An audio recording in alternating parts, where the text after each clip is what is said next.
आप भी अगर टीजीटी साइंस की तैयारी करना चाहते हैं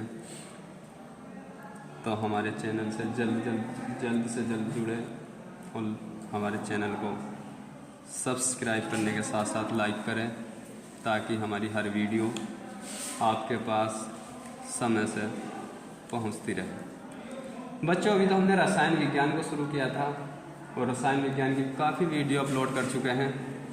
अब हम भौतिक विज्ञान, क्योंकि बच्चों आपको पता है टीजीटी साइंस में फिजिक्स और केमिस्ट्री दोनों ही आती हैं।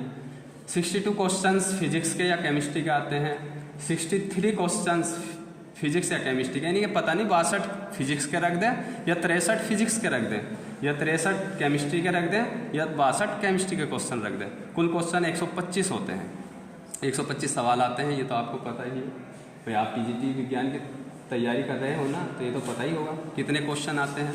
2 घंटे का समय होता है, 120 मिनट होती है, 125 सवाल करने होते हैं। तो बच्चों, आज हम फिजिक्स का पहला लेक्चर शुरू करने जा रहे हैं। सबसे पहले हम आपको सिलेबस दिखाते हैं। ये देखिए सिलेबस, ये देखिए बच्चों, दोस्तों देखो, पाठ्यक्रम प्रशिक्षित स्नातक शिक्षक विज्ञान, पहला भाग भौतिकी।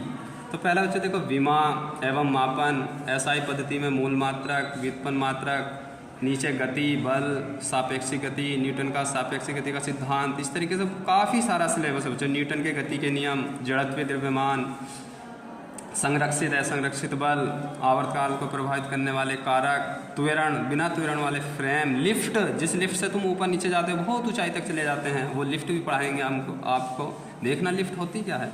एक भारीनता की अवस्था होती है। नीचे देखो ऊष्मा, ऊष्मा क्या होती है, गर्माहट कहते हैं जिसे। कभी कभी बुखार हम आ जाता है, ज़्यादा शरीर गर्म हो जाता है। नीचे देखो प्रकाश, गोलीय दर्पण, लेंस, विद्युत सेल, प्राथमिक द्वितीयक सेल, आधुनिक भौतिकी की भी है बच्चों इसमें थोड़ी सी, इसमें आधुनिक भौतिकी भी है, परमाणु की संरचना, हाइड्रोजन परमाणु सिद्धांत। तो बच्चों ये सिलेबस है आपका, ये भौतिक विज्ञान का सिलेबस है टीजीटी विज्ञान में। सबसे पहले हम आपको विमा एवं मापन पढ़ाते हैं। आइए दोस्तों पढ़ाते हैं। सबसे पहले हेडिंग है हमारी विमा।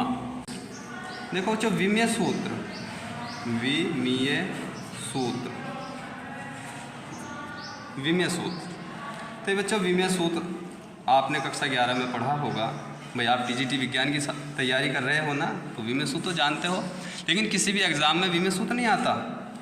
विमीय सूत्र तो आता है सॉरी, लेकिन विमीय सूत्र की परिभाषा नहीं आती। किसी भी एग्जाम में परिभाषा लिखने को तो आती ही नहीं है।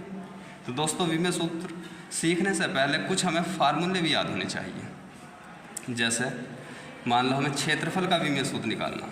किसका निकालना बच्चों? क्षेत्रफल का। तो क्षेत्रफल बराबर होता है लंबाई गुणा चौड़ाई, लंबाई गुणा चौड़ाई। अब दिक्कत यह है हमारे सामने कि लंबाई का विमीय सूत्र क्या है और चौड़ाई का विमीय सूत्र क्या है, तभी तो क्षेत्रफल का विमीय सूत्र निकलेगा ना।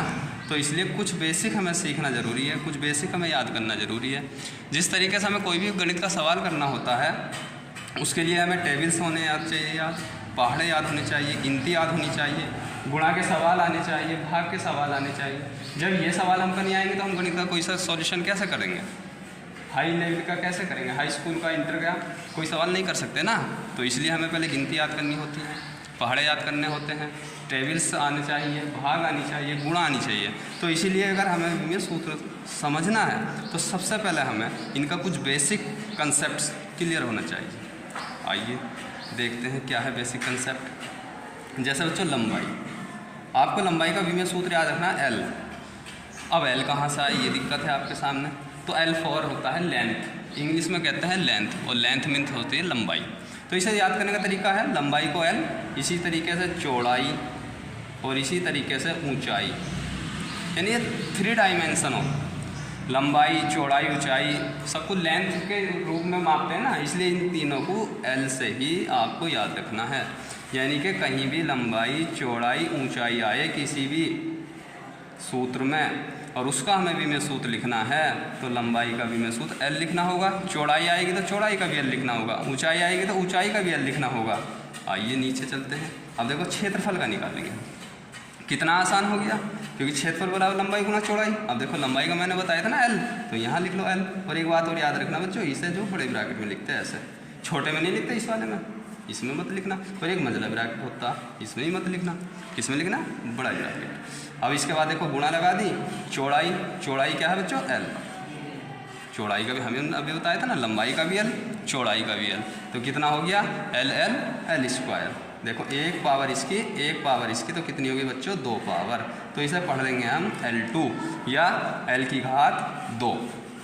क्षेत्रफल का विमीय सूत्र आया हमारा L की घात 2। तो यहाँ थोड़ा सा लिख लो, क्षेत्रफल का विमीय सूत्र। ठीक है बच्चों, देखो कितना आसान हुआ। नंबर 2, क्षेत्रफल के बाद मान लो किसी आयतन निकालना हमें किसी का। भाई आयतन के लिए 3 डायमेंशन चाहिए, लंबाई, चौड़ाई, ऊंचाई। तो इसका फार्मूला क्या होता है आयतन का? लंबाई गुणा चौड़ाई गुणा ऊंचाई। तो इसका देखो विमीय सूत्र यहाँ से कैसे निकालेंगे? लंबाई का L, लंबाई का L, और चौड़ाई का है हमारा L, और ऊंचाई का भी हमारा है L। तो ये हुआ बच्चों 1 2 3। तो इसकी घात चढ़ा देंगे L की घात 3। तो ये आयतन का विमीय सूत्र हो गया बच्चों हमारा L की घात 3। तो कितना आसान लग रहा। जब ये याद हो गया आपका बेसिक, लंबाई, चौड़ाई, ऊंचाई का विमीय सूत्र, इन्हें भी हम बच्चों ऐसे ब्रैकेट में लगा दें, बड़े ब्रैकेट में। छोटी छोटी मिस्टेक हमारा सिलेक्शन से दूर कर सकती है। हमें एक एक नंबर पाने के लिए बड़ी मेहनत करनी होती है, और एक नंबर अगर छूट गया तो समझ लो हम 5000 से 10,000 बच्चों से पीछे रह जाएंगे। तो इसलिए हमें एक एक नंबर की कीमत समझनी है। आइए देखो दोस्तों, तीसरा नंबर। तीसरा नंबर, जैसे बच्चों हमें चाल का निकालना। किसका निकालना? चाल। तो सबसे पहले हमें सूत्र याद होने चाहिए। भाई कुछ तो याद रखोगे, टीजीटी साइंस की तैयारी करना चाहते हो, इतना भी बताना होगा। तो इसलिए ये फार्मूले तो आपको याद रखने ही हैं। एग्जाम में ये नहीं आएगा चाल का फार्मूला क्या, कोई न्यूमेरिकल्स बेस्ड आएगा, चाल निकालो, न्यूमेरिकल्स कहते हैं जिसे, या इनका विमीय सूत्र आ जाएगा। तो जब बेसिक याद होगा आपको और इनके फार्मूले याद होंगे तभी तो विमीय सूत्र निकाल पाओगे ना। तो देखो चाल, चाल का सूत्र क्या होता है? दूरी बटे समय। भाई ये छोटी छोटी क्लासों में पढ़ा होगा आपने, कक्षा 6 7 8। नहीं भी पढ़ा तो आज याद रख लो, हमने लिखवा दिया, चाल बराबर दूरी बटे समय। अब देखो एक दिक्कत ये आई बच्चों हमारे साथ कि दूरी, अब हमने यहाँ दूरी नहीं लिखा था, अभी तो हमने लंबाई, चौड़ाई, ऊंचाई का बताया था। अब दूरी का भी लिख लो। दूरी भी बच्चों एक तरीके से लेंथ है, लंबाई है, तो लेंथ और लंबाई वही हुआ ना L, तो इसका भी L लिख लो। तो यहाँ दूरी का क्या हुआ? L, और इसे भी बड़े ब्रैकेट में लगा दो। समय का देखो बच्चों, समय, समय को इंग्लिश में कहते हैं टाइम। क्या कहते हैं? टाइम। तो इसे याद रखने का तरीका है T, T फॉर टाइम। तो समय का हुआ T, तो यहाँ बटे में आ गया हमारा T। अब देखो ये बच्चों L अंश, यानी कि ऊपर वाले को अंश कहते हैं, नीचे हर है हमारा T। तो इसे जब हम नीचे से ऊपर ले जाते हैं किसी भी राशि को, या ऊपर से नीचे लाते हैं, तो एक नियम याद रखते हैं, एक बात ध्यान रखते हैं कि उसकी जो पावर्स होती है, अगर प्लस में है तो माइनस में कर देते हैं, और माइनस में है तो प्लस में कर देते हैं। आइए देखो समझते हैं। L और T की घात 1 है ना, तो नीचे प्लस की है तो ऊपर माइनस की होगी। और बच्चों तुम्हारे मन में एक बात आ रही होगी कि L को नीचे क्यों नहीं लेके गए, T को ही क्यों ऊपर लेके गए? तो ये ध्यान रखना है, कुछ नियम्स होते हैं मैथमेटिकल्स के, जो अंश होता है हर को अंश की ओर ले जाने की कोशिश करते हैं। तो देखते हैं L, अब इन दोनों की एक ही ब्रैकेट में लिख दो, LT इनवर्स, LT इनवर्स। तो इसका मतलब हुआ बच्चों चाल का विमीय सूत्र क्या हुआ? LT inverse.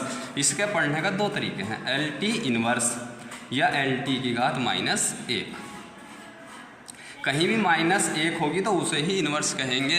अगर -2 होगी तो इन्वर्स 2 कहेंगे, उसमें 2 भी बोलना पड़ेगा। लेकिन 1 है तो इन्वर्स 1 नहीं बोलेंगे, इसे कहेंगे LT इन्वर्स। 2 होता माइनस का तो LT इन्वर्स 2, अगर -3 होता तो LT इन्वर्स 3। इस तरीके से बोलेंगे। ये बच्चों हो गया चाल का विमीय सूत्र। नंबर 4 देखो, एक होता वेग। बच्चों वैसे तो वेग और चाल लगभग एक ही होते हैं, लेकिन इनमें कुछ डिफरेंस है कि चाल अदिश राशि है और वेग सदिश राशि है। आगे वाली वीडियो में आपको बताऊंगा सदिश अदिश क्या होता है। भाई टीजीटी साइंस के सिलेबस में जो क्रम वाइज सिलेबस है उसी तरीके से पढ़ाएंगे। तो अदिश और सदिश अभी नहीं बताएंगे, क्योंकि अदिश और सदिश आगे है, उस अगले वीडियो में बताएंगे आपको।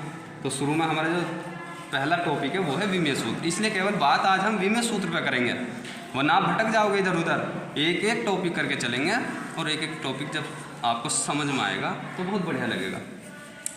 और एक बच्चों आपके लिए एक सलाह है, एडवाइस है कि जितना भी मैं आपको पढ़ा रहा हूँ इसको अपने नोट्स अपनी सिंपल भाषा में इसे याद करने के बाद अपनी सिंपल भाषा में इसे दूसरे नोट्स बनाएं, क्योंकि अपने नोट्स बनाए हुए अपने द्वारा नोट्स सिंपल बनाए जाते हैं, यानी कि जल्दी तैयार हो जाते हैं, जल्दी समझ में आते हैं। अपना काम किया हुआ अपने आप में जल्दी से समझ में आ जाता है।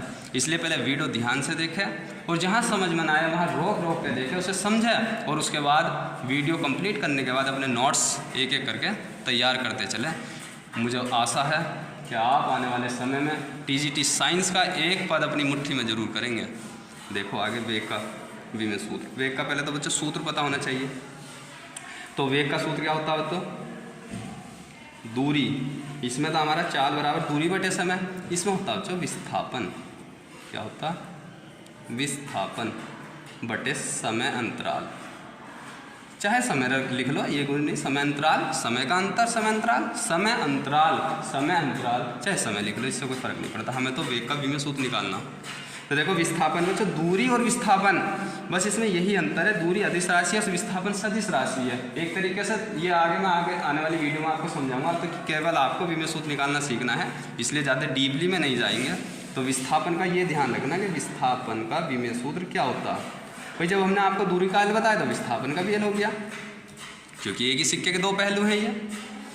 तो विस्थापन का बच्चों एल और समय का मैंने बताया था टी। इसे इसी तरीके से सॉल्व कर लेना। टी इनवर्स 1 ये आया बच्चों, एल टी इनवर्स, ये भी एल टी इनवर्स 1 नहीं कहेंगे, एल टी इनवर्स। अब देखो एक बच्चों एक नया प्रश्न यहाँ से तैयार हुआ। प्रश्न तैयार क्या हुआ कि चाल का भी विमेय सूत्र एल टी इनवर्स और वेग का भी विमेय सूत्र एल टी इनवर्स। तो इससे पता चलता है बच्चों, मान लो एग्जाम में आपके ये आ जाए कि एल टी इनवर्स किसका विमेय सूत्र नहीं है। आपके साथ ऑप्शन है आपके पास चाल, वेग, त्वरण, बल, तो आपको टिक मार देना है। जिस मतलब ये देखना है कि किस एल टी इनवर्स किस किस का विमेय सूत्र नहीं होता। जब आपको पता है कि किस किस का होता है तो आप उस पर जो है तुरंत टिक कर देंगे। जैसे कि चाल का विमेय सूत्र है, ये आया हो आपके पास क्वेश्चन, चाल का विमेय सूत्र है, तो ऑप्शन है L T inverse, L T inverse 2, M L 2 inverse 2, T inverse 2। इस तरीके से कई सारे फार्मूले दे दिए 4 ऑप्शन में। तो आपको पता है चाल का एल टी इनवर्स, तो एल टी इनवर्स 1 आ जाएगा, टिक मार देना। अगर ये आ जाए कि एल टी इनवर्स, ये इस तरीके से भी आ सकता है, एल टी इनवर्स किस राशि का विमेय सूत्र है। ऑप्शन 1 है चाल का, दूसरा है नंबर 2 वेग का, तीसरा आ जाएगा दोनों का और चौथा आ जाएगा इनमें से कोई नहीं। तो देखो दोनों का है ना, चाल का भी एल टी इनवर्स और वेग का भी एल टी इनवर्स। तो इस तरीके से आप पता लगा सकते हैं। देखो नंबर 4 वेग, नंबर 5 आता त्वरण। ये तो बच्चों मूल राशि है, ये ऐसी राशि है बच्चों जो एग्जाम में जिसके विमेय सूत्र पूछे ही जाते हैं। अगर ये सीख लिए तुमने तो आने वाले जो राशियाँ हैं उनके विमेय सूत्र आसानी से निकाल सकते हो। देखो त्वरण का फार्मूला क्या होता? त्वरण का होता वेग परिवर्तन, वेग परिवर्तन बटे समय अंतराल, या समय लिख लो, इससे कोई फर्क नहीं पड़ता क्योंकि समय समय अंतराल टी ही लिखना है इसका। देखो वेग परिवर्तन का भी हमने लिखा एल टी इनवर्स, ये भले ही वेग है लेकिन इसे वेग परिवर्तन ही एक तरीके से एल टी इनवर्स अपॉन समय का टी बताया था। अब हमने वही रूल्स लगाना है कि नीचे वाला ऊपर उठा के ले जाएंगे। तो देखो एल टी इनवर्स और नीचे टी प्लस है तो ऊपर टी माइनस, तो ये आ गया बच्चों। देखो ये माइनस की एक, ये माइनस की एक, तो माइनस माइनस दोनों को जोड़ देंगे तो 1 और 1 2। तो इसका विमेय सूत्र बना बच्चों एल टी इनवर्स 2। तो त्वरण का सीख गए आप विमेय सूत्र निकालना। नंबर 6, इसके बाद आता है बच्चों बल। बल, बल का फॉर्मूला क्या होता है पहले तो सूत्र पता होना चाहिए। तो बल का होता है बच्चों द्रव्यमान गुणा त्वरण। देखो हम इस तरीके से आपको विमेय सूत्र निकालना सिखा रहे हैं। जो पहली राशि का निकाला, दूसरी का निकाला, तीसरी का निकाला और चौथी का निकालने के बाद जब 5वें पे आए तो पीछे वाली राशि इसमें यूज हुई। देखो वेग निकाला तो वेग परिवर्तन यहाँ लगा, अब बल निकाल रहे हैं तो त्वरण ये यहाँ लग रहा। तो इसलिए आपको हम कॉम्बिनेशन से सिखा रहे हैं, इसी कॉम्बिनेशन से आप तैयार कर लेना। किसी का भी आप विमीय सूत्र निकाल सकते हो। जैसे द्रव्यमान, अब देखो इधर हमने द्रव्यमान का नहीं बताया था आपको, तो यहाँ फिर लिख दो द्रव्यमान। द्रव्यमान को इंग्लिश में कहते हैं मास। क्या कहते हैं? मास, MASS। तो मास का फर्स्ट लेटर M है, तो इसलिए इसका विमीय सूत्र याद करने का मेथड है बच्चों M। इस ट्रिक से याद करते रहना। तो द्रव्यमान का हो चुका बच्चों M। त्वरण का देखो अभी हमने बताया था ना, LT−2 निकलवाया था, तो ये लिख दो LT−2। तो दोनों को एक जगह लिख दो, तो MLT−2। ये हुआ बच्चों बल का विमीय सूत्र, MLT−2। नंबर 7। इसके बाद आता बच्चों कार्य। कार्य का फार्मूला क्या होता है? बल गुणा दूरी या विस्थापन। बल गुणा दूरी या विस्थापन, क्योंकि हमने दूरी विस्थापन आपको इसका विमीय सूत्र L बताया था। तो देखो बल, अभी हमने बल का निकाला, क्या हुआ? MLT−2। और दूरी का भी हमने क्या बताया था? देखो इधर देखो, दूरी का L। तो इसका देखो आपका L 2 बार आया, एक घात इसकी एक पावर इसकी, तो कितनी होगी बच्चों? 2। तो ML2T−2। तो कार्य का विमीय सूत्र हुआ बच्चों ML2T−2। इन विमीय सूत्र से एक जानकारी और मिल रही बच्चों, देखो क्या जानकारी मिल रही। देखो जैसे चाल का विमीय सूत्र आया LT−, तो इसका हम मात्रक भी निकाल सकते हैं इससे। देखो L किसका था? लंबाई, चौड़ाई, ऊंचाई या किसी का भी था। तो ये किसका है? इसका मतलब है लंबाई का मात्रक जो होता है बच्चों मीटर होता। लंबाई को किस में नापते हैं? सेंटीमीटर में भी नापते हैं, मीटर में भी नापते हैं। बहुत सारी इकाइयाँ हैं छोटी छोटी, लेकिन जो SI पद्धति है बच्चों वो है हमारी मीटर। तो देखो L मीटर, और इन्वर्स के लिए प्रति लगाते हैं, T का टाइम हो गया समय, यानी कि सेकंड समय का मात्रक। तो क्या बना इसका? मीटर प्रति सेकंड। तो देखो अगर तुम विमीय सूत्र बनाना सीख गए तो इससे इसका मात्रक भी निकाल सकते हो। इसका मात्रक बना मीटर प्रति सेकंड। और इसका देखो क्या बनेगा? लंबाई गुणा लंबाई, तो मीटर स्क्वायर। इसका क्या बनेगा? 3 जगह है तो मीटर की घात 3। और इसका चाल का तो हमने बता ही दिया अभी, मीटर प्रति सेकंड। वेग का देखो मीटर प्रति सेकंड। त्वरण का देखो मीटर